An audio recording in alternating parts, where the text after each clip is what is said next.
Hello, my name is Simonaz and welcome to another Simonaz Guide video. In this video, I'd like to share with you some tips and tricks I've learned to deal as much damage as possible to the bosses in the Gnomeregan raid in Phase 2 of Season of Discovery. Unlike a lot of my content, this isn't rogue specific. No matter what class you're playing, you should find some tips in here that'll help you deal even more damage than you've been doing before. First, I want to cover an important thing that applies to all bosses, and we'll get to boss by boss tips next. Your raid should pull a random trash mob before each boss, and allow the warriors to hit it for rage, feral druids and rogues to build 5 combo points, and casters have some buffs they can proc on it also. Before pulling the boss, you can kill this mob, drop combat, and then move right into the boss. Warriors starting with a full rage bar, rogues with 30 seconds of slice and dice already going, ferals with savage roar up, and a few caster buffs that I don't know exactly about will definitely juice up your entire raid. Even if you aren't a class that directly benefits from a rage mob, buffing your teammates like this leads to a faster boss kill, which is the most important thing for your own DPS.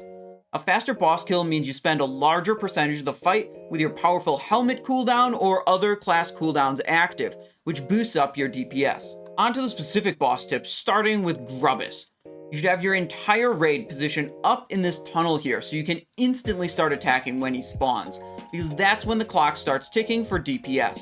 As it is with all bosses, starting attacking as early as possible is important.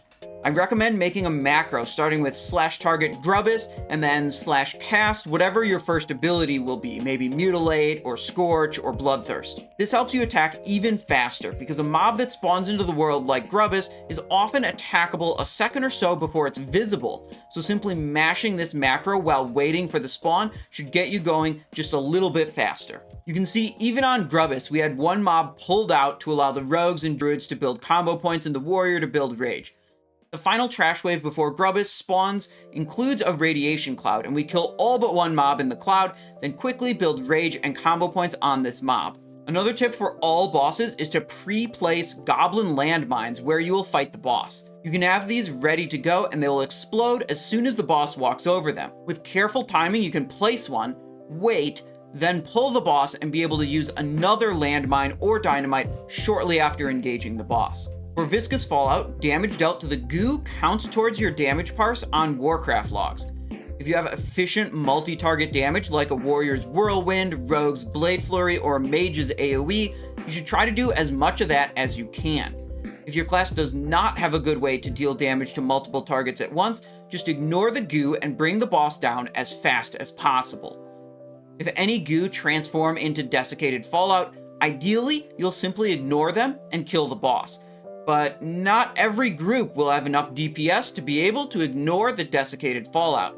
And if you don't bring the boss down quickly, they will stack damage debuffs onto your whole raid that'll be really tough to handle. I don't have much for Crowd Pummeler. Basically, don't get knocked off and pump some damage. If you are a rogue or hunter and the boss targets you with the claw ability, you can vanish or feign death and he won't grab you. The next boss, Electrocutioner, definitely has some important tips. For your Electrocutioner strategy, you want to have positioning that requires as little movement as possible.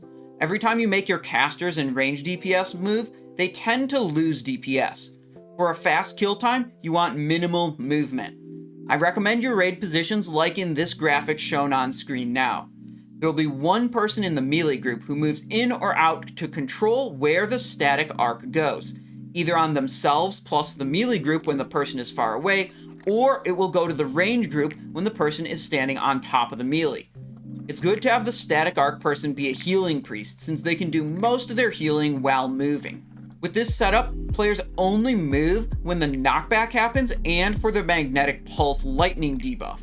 But both melee and range DPS can continue hitting the boss even if they get magnetic pulse. It's important players return to their assigned positions after a knockback or magnetic pulse happens to make sure this strategy works. Menagerie is the spiciest boss in Gnomeregan if you're going for a big DPS strategy. Each boss has an ability it will use at 75%, 50%, and 25% health that buffs nearby bosses when it is used. The dragon has the most important ability, Overheat. This buff will apply to the dragon and any other boss nearby when it is used. It causes the boss to pulse fire damage every second to any player nearby, but also causes the boss to take 25% increased damage. You're going to want all your melee to use a fire protection potion, and the idea is to trigger an overheat pretty early in the fight and group up the squirrel, chicken, and dragon and AoE them all down. With enough DPS, you'll chain back-to-back overheats from the dragon and enjoy 25% increased damage taken on the bosses the whole time. The ranged DPS will focus on the sheep to take it out, but the sheep's ability can foil the whole plan if it is too close to the other bosses when it does it. The sheep casts frayed wiring, which puts a big damage reflect effect on the sheep and any nearby bosses. If the dragon, chicken, or squirrel get that reflect buff while you're trying to cleave them all down in overheat, it will probably be the doom of your raid. Even if you aren't going for a giga cleave strategy like this, you can still do some good DPS on this boss. As a melee, pop a fire protection potion, and as any class, save your DPS cooldowns and helmet activation for when overheat goes out, and then go hard into any overheated boss. You generally want to avoid hitting the squirrel though, since the squirrel has an innate minus 25% damage taken buff at all times called Nut Shield. Someone's gotta hit the squirrel, but just make someone else be that person. Thermaplugg is another boss where there isn't too much in terms of strategy tricks to optimize your DPS. Of course, if you are ranged DPS and assigned to kill bombs, your total damage dealt is going to be way less than if you were allowed to just focus the boss. Just like with the squirrel in Menagerie though, someone's got to do it. If it's a big concern in your raid group, maybe alternate who handles the bombs each week. Just like with the crowd pummeler, the main thing that's going to improve your DPS here is a fast kill time. Make sure everyone is putting up debuffs like Curse of Recklessness and Fairy Fire on every phase of Mekgineer and not slacking. Those debuffs matter a lot for raid DPS. One tip I do have is that the fight doesn't technically end until the little gnome who pops out at the end is actually dead. He counts for your damage dealt just as much as the big machines do. And that's all I have for you in Gnomeregan, and I hope you learned something in this video that can help you do some big damage. That's certainly what I have fun doing in World of Warcraft. If you liked this video and want to see more from me, don't forget to drop a like down below and a subscribe on the channel before you go. If you want to see daily WoW content from me, check out my VODs channel, Simon Eyes Show TV, which is linked in the video description.